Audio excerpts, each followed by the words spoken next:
Resilience can be defined as a system's ability to recover from a shock. Much like ecological systems, the resilience of social systems such as households, communities and institutions depend upon a complex interweaving of components, including different actors and sources of knowledge and their level of connectivity. This can encourage a multitude of perspectives and a quicker recovery from the shock. Co-production is a method that can address the need for connectivity between diverse actors by bringing together different people, knowledge sources and experiences to jointly develop new and combined knowledge for addressing disaster risk.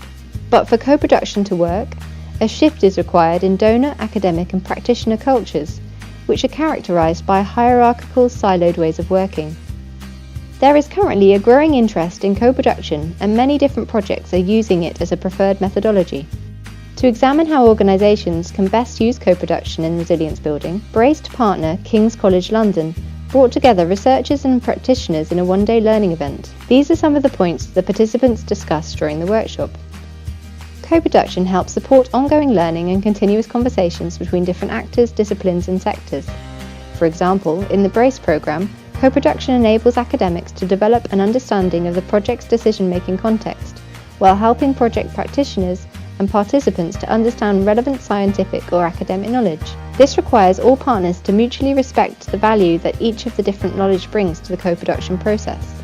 As a complex, interactive process, co-production can promote more adaptive governance amongst partnering institutions. To allow this to happen, donors, researchers and practitioners are required to be flexible in order to address issues prioritised by the people at risk as they arise. Sometimes this includes having to modify goals and methods to adapt emerging challenges over the course of the project. For co-production to be successful, everyone needs to get something out of it. Co-production is a method and as such it has some constraints. Incentives for co-production are not always apparent and are sometimes in conflict with other motivations. For example, researchers are under pressure to publish academic papers in order to proceed in their careers, while skills and time spent in co-production are not valued. Because co-production brings together so many different actors, knowledge and perspectives, adequate time and resources are required to build trust and relationships and allow for adaptive learning. Ideally then, projects using co-production methods require funding for more than 3 years. To help initiate co-production in future projects, and in order to address some of the challenges that come with it, participants developed a number of principles and ways of working based on their knowledge and experience. Here are just a few of them. Co-production needs to place those at risk at the centre of co-production cultures, agendas and activities. Partners need to jointly identify an issue which they can work together on to address a concern that has been prioritised by people at risk from disasters and shocks. The knowledge of each partner is recognised as vital to enable effective resilience building. Sufficient time and resources should be allocated to support the process of co-production, including continuous and culturally relevant learning. Partners jointly ensure that co-production roles and responsibilities are clearly mapped out and communicated. While expecting and accepting differences and tensions, partners in co-production need to have a shared vision and common purpose.